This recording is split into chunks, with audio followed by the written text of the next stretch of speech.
All right. So then for this next portion of our conversation, I do want to frame this for people, but I think we should focus on how the next step for Nintendo was then the struggle to evolve Metroid, I feel. And this, when I say struggle, I mean that there are victories and there are definite middling or maybe even losses.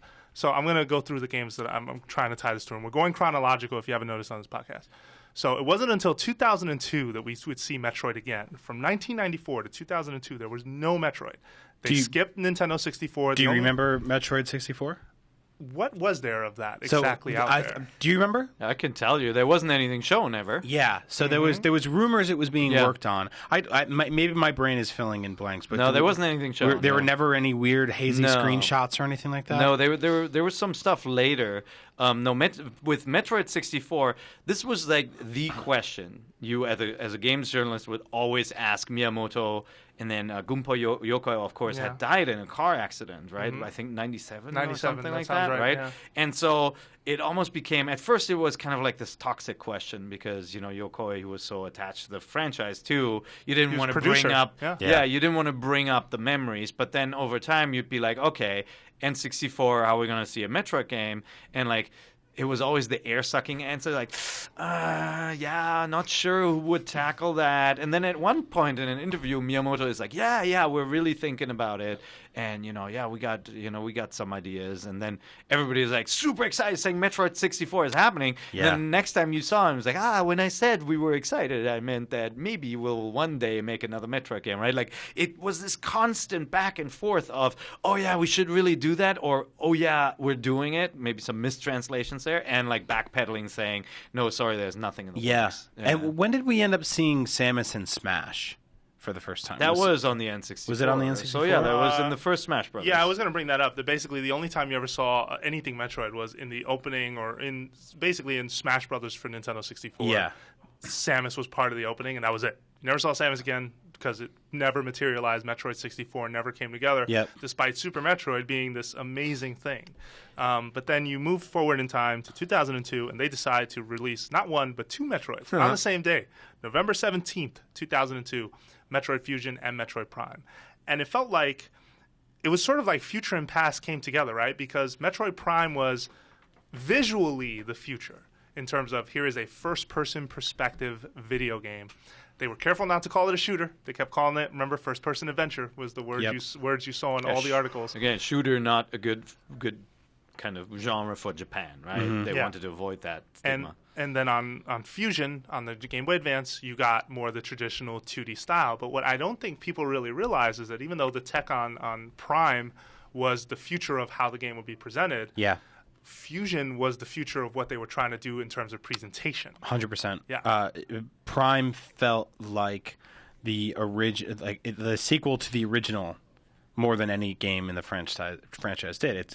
It's you're by yourself. It's desolate. There's no NPCs really. There's no you're not getting communications over your radar or anything like that. Whereas Fusion was sort of like, hey, Samus, how's it going? Here, nonstop talking to you. You're in the elevator right now. I got some stuff to talk to you about.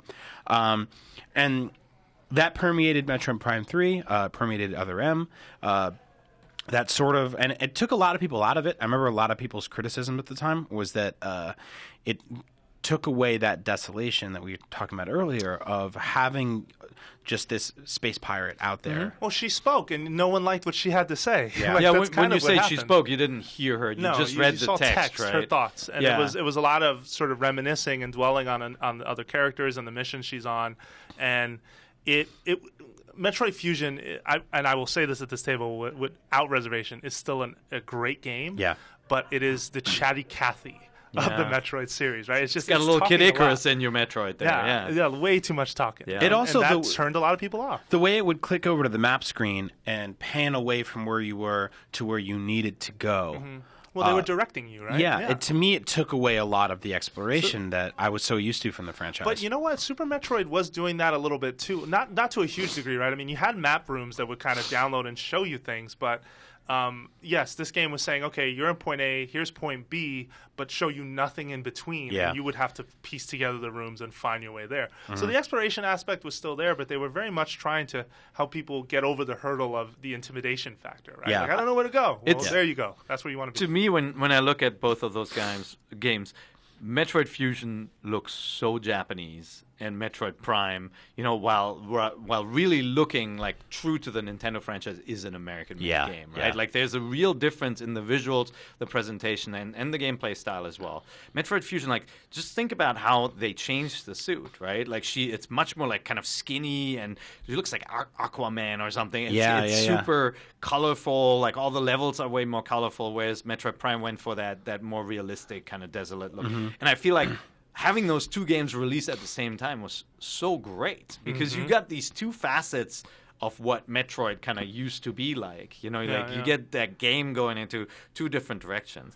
And then Metroid Fusion had this freaking awesome element of the SAX, your doppelganger stalking you. That was so well done. Yep. Yeah, it was. Absolutely. That was the most menacing enemy in the franchise. Fusion is an enemy that comes after you the whole time. Yeah. It's such a beautiful game, and even though it's much brighter and more well lit than some of the other games, I think that the setting of that spaceship is really cool. I think that aside from the sort of chatty Cathy stuff and the narrator bothering you, the art direction's great. Across both games. I do want to point out though that I think one thing we're missing though with the Fusion, with mentioning that Fusion was colorful, is it was on the Game Boy Advance, which was not backlit at the time, right? So you had games like Circle of the Moon that were launch games that were really good exploration based, but they were too dark. And you have to like sit under 3 lights to see what you were doing or something, or find some huge bulb like the one we have in here. Good point. So it was probably them a conscious effort to just kind of make it something you can still see. Which happened with the Castlevania games as well. They got brighter and brighter. Yeah, Harmony of Dissonance is totally neon, which is crazy. Yeah. And then by Aria of Sorrow, they got it right. But I do want to point out, I don't know if you remember this, but you may have seen Fusion before Fusion, in fact, was Fusion. Metroid 4 was shown to the press as a Game Boy Color game. And I sent you a video of it. Did you watch it? No, I remember that demo. It was a running demo. Was it at E3? It was at one of the shows, E3, right? Yeah. I do remember seeing it, but it was this short glimpse, and we're like, all right, finally, they're going back to Super Metroid. And it was Metroid 4. Said it in the title, and they still put 4 in Fusion. There's a short title card that'll say it somewhere. But anyway, just then sort of looking at Prime, yeah. So a Western studio made it, Retro Studios, which inevitably would be owned by Nintendo. But why don't you share the stories here? Well, there was a lot of talk about Retro at the time, right? There was a lot of mistrust. A lot of mistrust of the studio. Unproven studio had a whole bunch of projects they're working on. So I paint the picture for folks. Retro wasn't always Retro, right? Retro used to be Iguana. And Iguana made...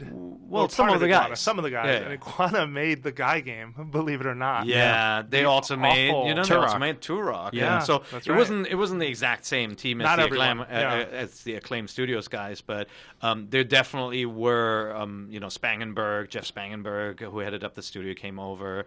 And there's just a lot of controversy around this kind of studio that they're spending a lot of money. They're like, it was kind of like the super fancy development studio. They had the awesomest level designers, the greatest graphic artists, and they would be doing sports for Nintendo. They would be doing RPGs for Nintendo. They would be doing shooters, right?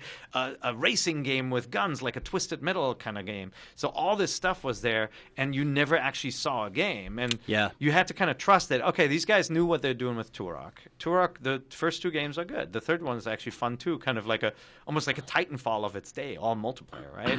You had the Extreme G games, which were, apart from the choppiness, really cool games, really, really fun racers, and a whole bunch of other stuff out of the studio that was good. So we thought, all right, could be pretty good.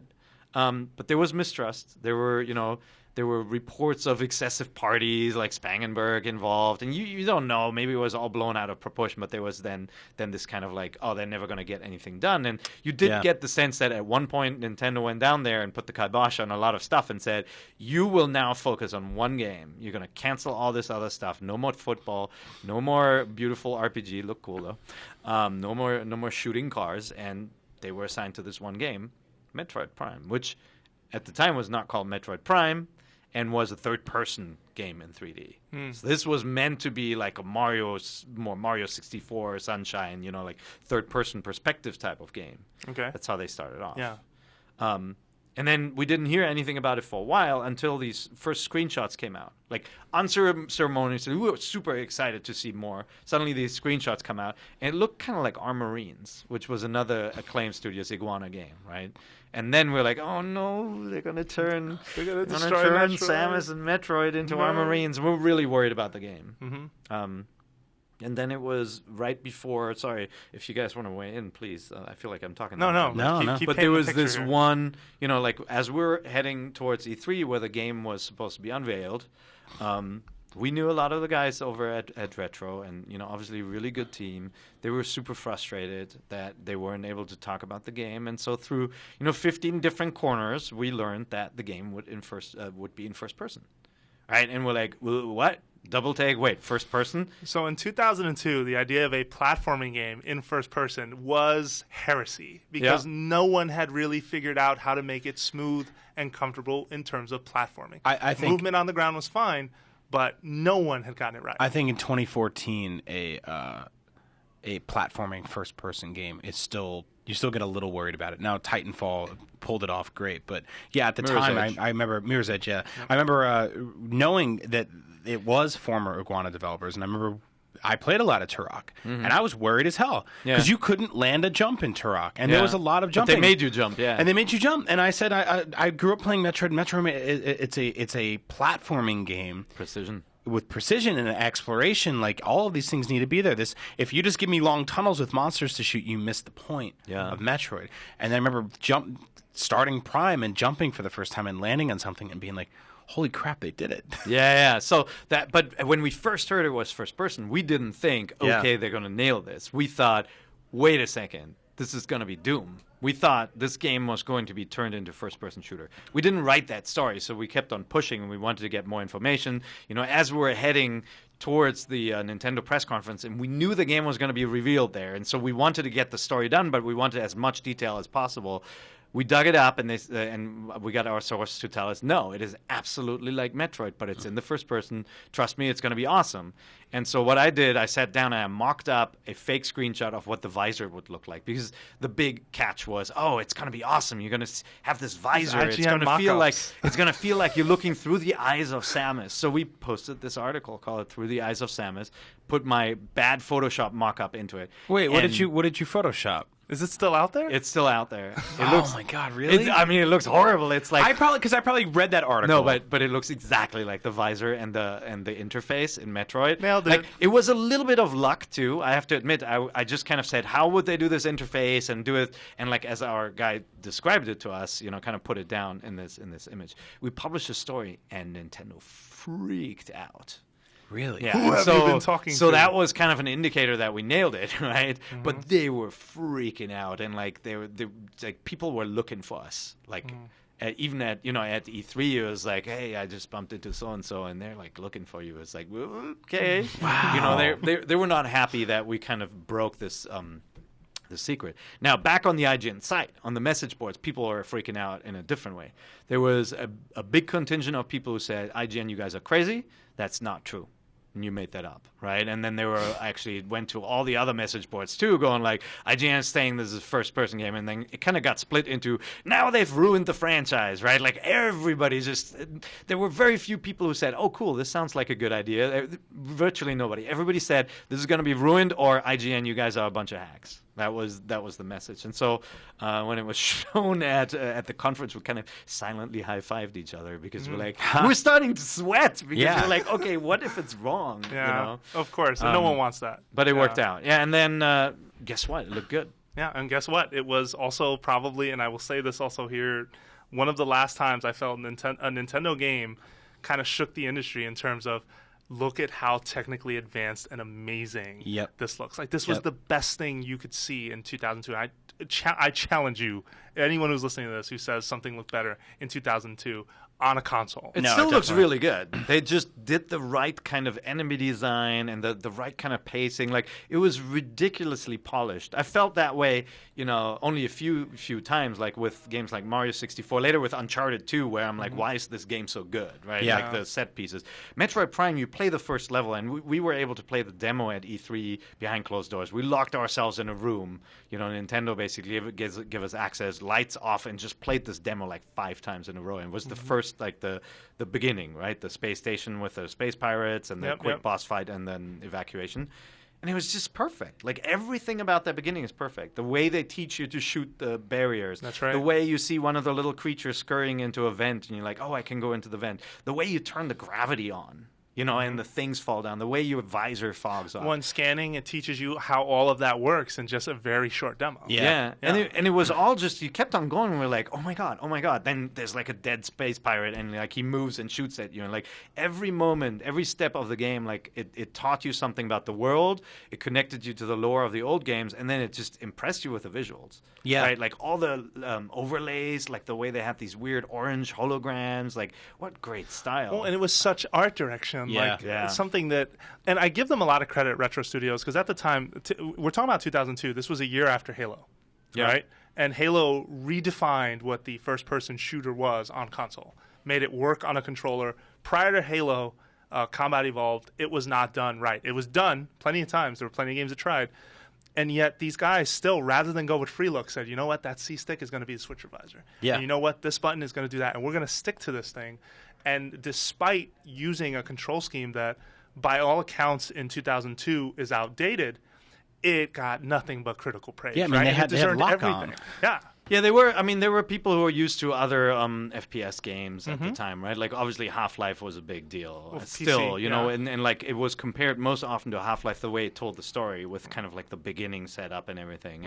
And PC gamers who tried Metroid were really angered by the fact that you couldn't look and strafe and all that, right? Sure. Like, it felt like a limitation, and it is true. Like, if you go back now, it will feel odd, because you just want to walk and look around while you're walking in. Because you want to look at everything. Yeah, it looks and so it's good. so beautiful. Yeah. But after you figure out the controls and the lock-on, the circle strafing around lock-on enemies, like, you got it, and it worked, and it was a wonderful game, and you realized how they figured out platforming in the third dimension, right? Like the way the character looks down when you're jumping, especially when you get like the double jump and stuff like that, and you're Yeah. like, man, all of this works the way it used to work. Yeah. The way the game sort of presented exploration and even lore as things that you would have to do to get by, but if you wanted more of it, it was there for you. Like, it didn't shove a story in your face the way Fusion did. It said, like, we're gonna hide like Chozo lore in little nooks and crannies around the world, and if you want to scan them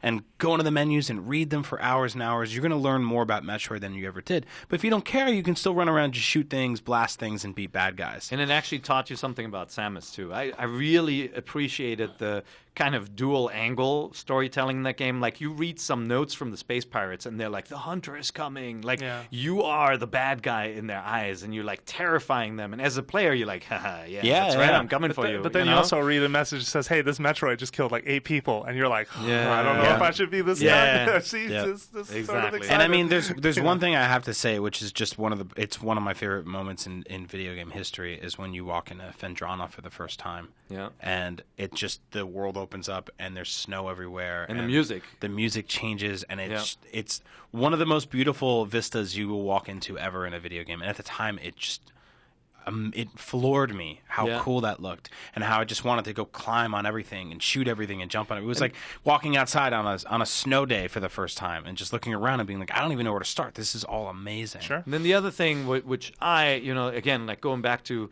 the notion that you know everything because of the predecessors. You knew what the morph ball could do, and you could go into like smaller areas, and you could do the bomb jump and all that stuff. But then you get to a half pipe in this game, and like that was different, right? Like you were like, wait a second, it has physics, this thing, right? And you can actually roll up in the half pipe, and man, that was just so cool. And in typical Metroid fashion, you walk through that area a few times before, and you're like, this is kind of weird. This is like a Tony Hawk level in here. And then you'd come back, and you're like, oh my god! And you saw those rails too, right? Like those rails going up the wall. You're like, can I go up that thing? I hope so. There's got to be something I can do. And then that's where the whole epiphany that we were talking about earlier with like Super Metroid and like just knowing, oh man, I got this spider ball ability. I saw all these tracks I can use it on. And Metroid as a series, and maybe we haven't, I think we touched on this a little bit, the minute you get something new and something cool, they let you use it. Yeah. And they teach you how it works, and they teach you, like they basically teach you the basic vocabulary of where you're now going to need it in other places. Well, oftentimes you can't get out of the room without using that, that new tool. Like Spider Ball is needed to get out of this arena, for example. Yeah. So and the Morph Ball, just the other thing, like it's easy to forget how many things this game did really well. It transitioned you from first person to third person seamlessly. Like you're running and you're rolling into a ball. Like it just felt so good. Yeah. I would argue Halo maybe helped with that. And I don't know if anyone at Retro would ever say yes. But think about in Halo going from first person to the Warthog. Yeah. It's sort of the same transition. I'm not saying but the Warthog was controlled like trash. But the point is that the they different got it perspective. They got it right now, but back then it controed fine. You watched. No, it was like the Austin Powers car. But if you drove in on the ice, tunnel, you were probably terrible. But anyway, no. More importantly, though, I felt like the transition between first and third person. I had seen it done, but I felt like the way they did it. They had the extra hook of when you turn into a Morph Ball, it's not just about getting from point A to point B. It's also what's the puzzle, what's the unique thing I'm going to have to figure out to get this thing to where it needs to be versus I'm just driving a Warthog, right? Which is very different by comparison. Yeah, and it was just like there were times where you just wanted to try out what would happen if you were a Morph Ball, right? Like you're rolling through like grass or something and you just want to see how the grass reacts because you're not seeing your character in relation to the universe. And so I kept on going back and forth between the two, and like sometimes you're just rolling around as a ball just because it's cool, right? Like playing a little Marble Madness on Talon 4. It did a smart thing too of when you start the game, you have a bunch of things that they take away. Yep. And you gain them back, and it's sort of it dangles that carrot in front of you, and then steals it, and you spend the rest of the game going, "Man, I really want those missiles." And so then, from that game, they also promoted the idea of connectivity by the link cable idea. They both came out the same day, and if you had both, you were able to unlock the Fusion Suit and Prime. They had little unlockable things. That was really cool. And the original, was it the original NES Metroid? The original NES Metroid would also open up as well, which I believe was the first time you could play that on the handheld. Yeah. Before they did the NES Classics line re-release later. So then in 2004, we got Metroid Zero Mission, which was, let's remake the original Metroid. Zero Mission almost makes the original Metroid irrelevant. Oh, you completely. You may never have to play that game again because Zero Mission wisely learned from both Super Metroid and Fusion, and I feel like, and it even incorporated, I wrote something for IGN, a blurb or something, and I put in the text for Zero Mission, don't just call it a remake, because it is not. They kind of coalesced everything that was happening with Metroid at the time, the Chozo lore and the very chant-driven Metroid Prime soundtracks, and the Morph Ball puzzles. They have Morph Ball cannons in Zero Mission, which I was just like, Japan picked up on what America was doing and made that and put that into a Japanese game. I was like, I feel like I had not seen that before. At least in a series that was being handled by multiple hands at Nintendo. As somebody who played a ton of the original Metroid, Zero Mission was a total delight for me, and it was sort of reminds me of you were talking before about seeing the special editions of Star Wars in theaters and being like, that's weird. Because George Lucas went and added all this stuff that he didn't need. Zero Mission, I kind of feel like it was sort of what George Lucas set out to do with the special editions, which was just like, we're going to add a bunch of stuff and all of it's going to feel great. Like there's nothing in Zero Mission that I really felt like I wish you hadn't done that. How do you feel about the Zero Suit stuff? Yeah, I actually we should get to that. Before we do, I just want to point out, because we should talk about the Zero Suit stuff, that they also solved the narrative direction problem of Fusion, where Fusion was super chatty, right? And that turned off a lot of people. They had these silent and they would just point to where you were going. And no one would say a freaking word. And I feel like that was a direct response to, man, you guys talk too much in Fusion. And it's the same thing. And that's why when people come at me sideways about, Zero Mission was a better game, I'm like, honestly, Zero Mission just took away that text. Like, there are certain elements of it that are classic and that were always part of Metroid, but to act like Fusion wasn't an evolution in some ways, step off, buddy. Like, this game, Zero Mission learned from Fusion's mistakes. Well, I appreciate that, but I do like the setting of Zero Mission better, just because I like that sort of alien planet versus, like, the spaceship setting of Fusion was sort of fake. It was like, well, if we want to have a lava area, we'll just pretend there's a room on the spaceship that's full of lava. Yeah, but if we want a forest, there's a room on the spaceship. But the world comes together. The world design eventually comes together. It does. They isolated it first. You're going through these separate chambers, and all of a sudden you're finding out, hey, these actually connect. And then it gets really cool from there, and then you uncover all the Metroids and all that crazy stuff. So now, the Zero Suit part.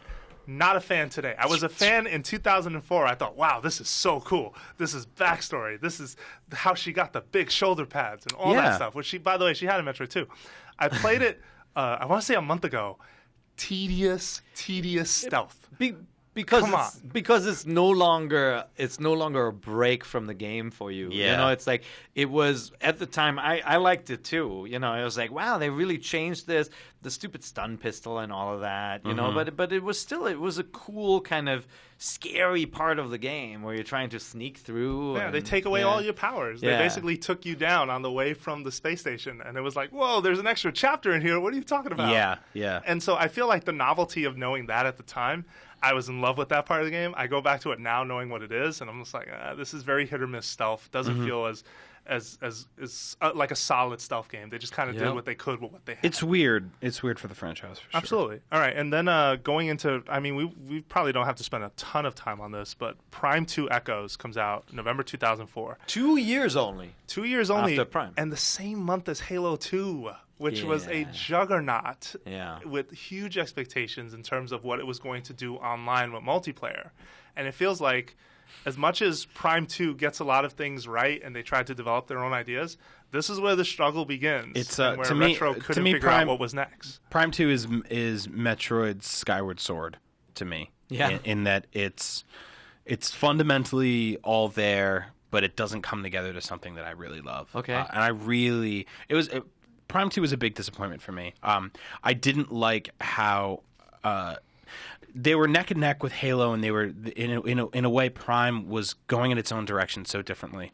And when I heard that Prime 2 had multiplayer in it, I said, why was that even a focus? And when I heard that multiplayer was a bunch of different Samuses running around these cramped split screen only in these cramped environments, I said, why? I still to this day do not know why that was a thing. Well, you know why, because you needed that on the box. Yeah. You know? Well, and couch co-op still had value, but the rest of the industry was embracing online. Yeah. And Nintendo was not having it. And if you looked at the sales trends of the time too, it was very obvious that people wanted more value out of the games, so they were looking for games with multiplayer. But I'm wondering where that directive came from. Like, who top down told Retro this is what you need to do? I'm sure it was marketing direction, basically saying, hey, all the games that are selling well now are multiplayer enabled. Let's add a multiplayer mode to it. Yeah. Like, and it was only deathmatch. Again, I have no problem with that. People always freak out when a franchise that's traditionally single player adds multiplayer. Let's not forget that's how we got some of the best experiences in multiplayer gaming. Is somebody just took that step, right? Sure, but Prime 2 was not one of them. No, that wasn't it. But the concept of like having these characters who can actually morph ball and do this thing, it could have made for a really cool game. Totally agree. And like, you know, think of like a Splinter Cell. You know, like when Splinter Cell did like mechs versus spies and stuff. Spies versus mercs, not mechs. Mercs, sorry. What the You're heck? thinking of Titanfall. No, spies versus mercs. Like how when somebody takes something that is single player and creates something original, you actually have something really cool. So I kept an open mind and was similarly disappointed. But the problem with Metroid Prime 2, I felt like, was half of the game was spent in a place that I fundamentally did not like. Yes. It was supposed to be punishing, right? Like the Dark World, it has if you haven't played it, has this Light World, Dark World setup, like kind of Link to the Past or, you know, Twilight Princess. And I feel like it suffers from a similar issue as Twilight Princess, where the Dark World mechanics and the fact, like, it's like you're stuck in Gauntletville, man. You're losing health the whole time. You know, like, I just didn't want to go into the Dark World. And so every time you go into the Dark World, I'm like, oh, crap, here we go. At least until you get better suits to survive better. Yeah, it felt like kind of, you get the light suffocating. Suit. Yeah. To me, it felt like a cop-out, and this a lot of games did this sort of thing, especially when we moved games into the 3D space. It felt like a cop-out to me to have a developer reuse an environment twice. Like they built something and they said, well, we can now shut all the lights off and put some ooze on the ground and make you play through the exact same thing again. I can see that, but I do think the puzzle design was smart enough where they were able to communicate with you, hey, these worlds have a relationship because they're close together, and if you do something in one, it affects the other. And I love when games get that right. I love it when it's time-based or Link to the Past. Yeah, there's a great feeling in knowing if I drop a pebble in this world, what happens to the other world, right? And I think that game does get some of that fundamentally right. They also leaned on the doppelganger idea, which, guys, Fusion did it first. Yeah. Like, you didn't have to do that. And better. Dark Samus. Although Dark Samus looked cool. Dark Samus sort of showed up at the end of the first Prime because you saw sort of the Metroid Prime carcass. Something survived. I think it was after the credits or right before. I don't quite remember the specifics. But yeah, it just... Well, it was not as menacing. Like, the 2D game had you cowering at the top of the screen while SAX was looking for you at the bottom, right? And so it was just like the movie Alien, where Sigourney Weaver is hiding and that thing is stalking her. Yeah. But in this game, it was kind of like, here it is, now there's a boss fight, rather than this constant menace of the character. But one thing I think we left out with Prime, and it was still true in Prime 2 Echoes, was that the boss design was fantastic. Oh yeah. Boss design, hands down, delivered, and that was something that, again, carried over from Super Metroid. Prime nailed it. Prime 2 still nailed it, despite the world being... despite the rest of the game not coming the other way it should have. And then Prime 2 tried to do kind of what modern games at the time were doing, like adding voice acting, having like character cutscenes. They weren't as slick as in some of the other high production games of the time. Like you could tell they didn't invest a lot into voice acting or anything like that. It was kind of cool that they're experimenting with it, and you had some creepy moments where like human soldiers were being taken over by the ign. Yeah, that's right. The little ink guys. Oh, let's replace the K with a G. Got it. Okay, so then let's take one more quick break, and when we come back, we have a bit more history to go through in this very special Nintendo Voice Chat all about Metroid.